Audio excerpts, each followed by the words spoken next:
चतुर्थी भारत के सबसे बड़े त्योहारों में से एक माना जाता है। गणेश चतुर्थी को गणेश उत्सव और विनायक चतुर्थी भी कहा जाता है। हिंदू पंचांग के अनुसार भाद्रपद मास में शुक्ल पक्ष की चतुर्थी तिथि को भगवान श्री गणेश का जन्म हुआ। इस साल गणेश चतुर्थी का पर्व 2022 में 31 अगस्त को मनाया जाएगा। भगवान शिव और पार्वती के पुत्र गणेश को ज्ञान, बुद्धि, समृद्धि और सौभाग्य का देव कहा जाता है। गणेश चतुर्थी का पर्व वैसे तो पूरे भारत में मनाया जाता है, लेकिन महाराष्ट्र में गणेश उत्सव गणेश चतुर्थी व्यापक रूप से मनाया जाता है। गणेश चतुर्थी का पर्व 11 दिनों तक मनाया जाता है। गणेश स्थापना से लेकर 10 दिनों तक भगवान गणेश जी को घर में रखते हैं और 11वें दिन गणेश विसर्जन करते हैं। गणेश उत्सव पर लोग एक दूसरे को गणेश चतुर्थी की हार्दिक शुभकामनाएं देते हैं। भगवान गणेश को विघ्नों का हरण करने वाला माना जाता है और हिंदू धर्म के अनुसार परिवार और समुदाय के भीतर सभी महत्वपूर्ण कार्यक्रम उनका आशीर्वाद लेने के बाद शुरू होते हैं। नई शुरुआत के देवता के रूप में भी जाना जाता है। गणेश चतुर्थी देवता को समर्पित सबसे महत्वपूर्ण त्योहारों में से एक है। त्योहार की तारीख हर साल बदलती रहती है, क्योंकि इसकी गणना हिंदू कैलेंडर के अनुसार की जाती है। गणेश चतुर्थी शुक्ल पक्ष चतुर्थी को मनाई जाती है, जो अमावस्या और भाद्रपद की पूर्णिमा के बीच पखवाड़े के चौथे दिन होती है।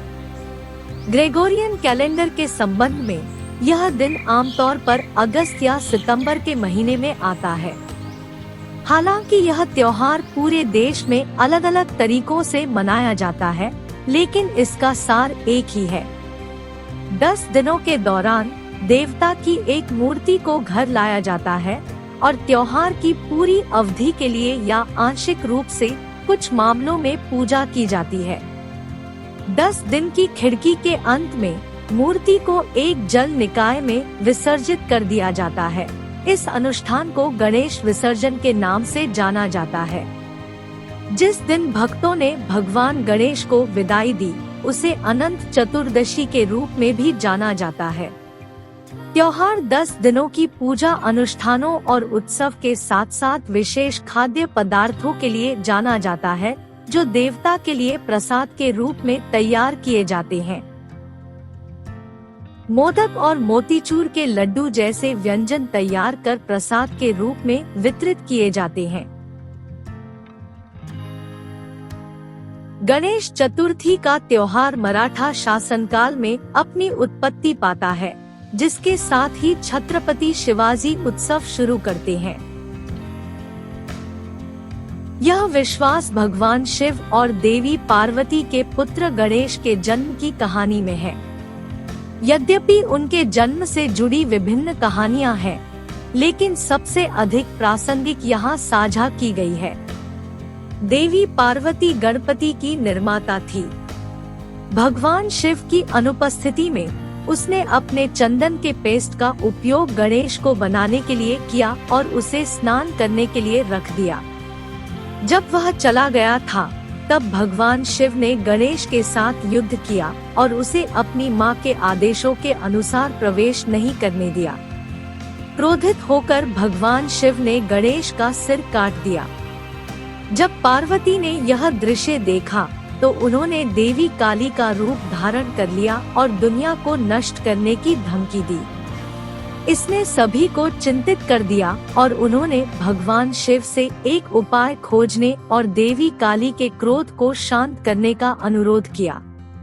शिव ने तब अपने सभी अनुयायियों को तुरंत एक बच्चे को खोजने का आदेश दिया, जिसकी मां लापरवाही से अपने बच्चे की ओर वापस चली गई और अपना सिर ले आई।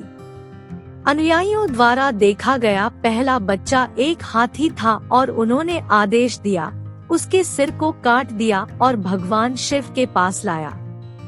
भगवान शिव ने तुरंत गणेश के शरीर पर सिर रखा और इसे फिर से जीवन में लाया। माँ काली का क्रोध शांत हो गया और देवी पार्वती एक बार फिर अभिभूत हो गई।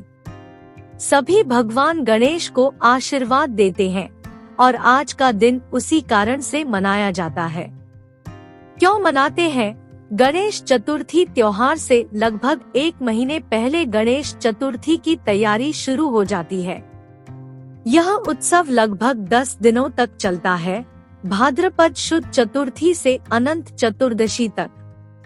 पहले दिन घरों में भगवान गणेश की मिट्टी की मूर्ति स्थापित की जाती है। घरों को फूलों से सजाया गया है। मंदिर बड़ी संख्या में भक्तों की यात्रा के गवाह है। पूजा होती है और भजन किए जाते हैं।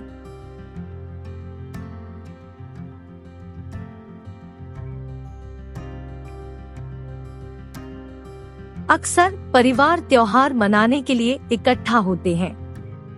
स्थानीय लोग पंडालों का आयोजन और व्यवस्था करते हैं और दोस्तों और परिवार के साथ त्योहार मनाने के लिए भगवान गणेश की बड़ी मूर्तियां स्थापित करते हैं। समारोह के अंतिम दिन भगवान गणेश की मूर्ति को सड़कों पर ले जाया जाता है। लोग मूर्ति के साथ सड़कों पर नृत्य और गायन के रूप में अपने उत्साह और खुशी का प्रदर्शन करते हैं। मूर्ति को अंत में नदी या समुद्र में विसर्जित कर दिया जाता है। इस दिन बड़ी संख्या में भक्त अपनी खुशी का इजहार करते हैं और अपनी प्रार्थना करते हैं। गणेश चतुर्थी पूजन विधि। गणेश पूजन आपके घर में भगवान गणेश की मिट्टी की मूर्ति स्थापित करने से शुरू होता है। विभिन्न व्यंजनों को भोग के लिए पकाया जाता है। मूर्ति को शुद्ध जल से स्नान कराया जाता है और फिर फूलों से सजाया जाता है। ज्योति जलाई जाती है और फिर आरती शुरू होती है। इस समय विभिन्न भजन और मंत्रों का जाप किया जाता है। माना जाता है कि पूरी श्रद्धा के साथ मंत्रों का जाप करने से मूर्ति में प्राण प्रतिष्ठा होती है। यह भी माना जाता है कि इस अवधि के दौरान गणेश अपने भक्तों के घर जाते हैं और उनके साथ समृद्धि और सौभाग्य लाते हैं। इसी कारण से इस दिन को बहुत शुभ दिन के रूप में मनाया जाता है। गणपति यंत्र की पूजा करने से आपको जीवन में बहुत सफलता मिलेगी। गणेश चतुर्थी महोत्सव व्यंजन। हालांकि पूजन के दौरान भगवान गणेश को बड़ी संख्या में मिठाइयाँ दी जाती हैं, लेकिन मोदक को भगवान की पसंदीदा मिठाई के रूप में जाना जाता है और इसलिए यह इस दिन बने मुख्य व्यंजनों में से एक है। अन्य व्यंजनों में करंजी, लड्डू, बर्फी और पेड़ शामिल है।